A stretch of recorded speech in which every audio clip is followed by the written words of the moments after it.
Somalia in the Horn of Africa. There was a big bomb that sucked all the air out of my lungs. There was a cloud of black smoke behind us.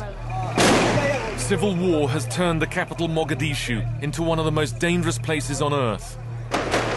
My family there is finished. My family. This is a war being fought in our name.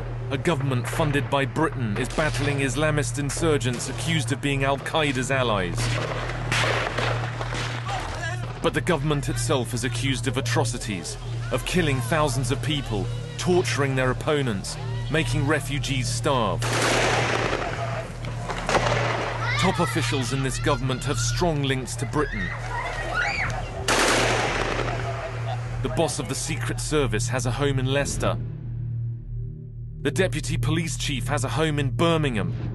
The former Interior Minister has a British passport and a home in London. And the president, who's had a liver transplant in the UK, is a constant visitor. Dispatches investigates Britain's Somalia connection.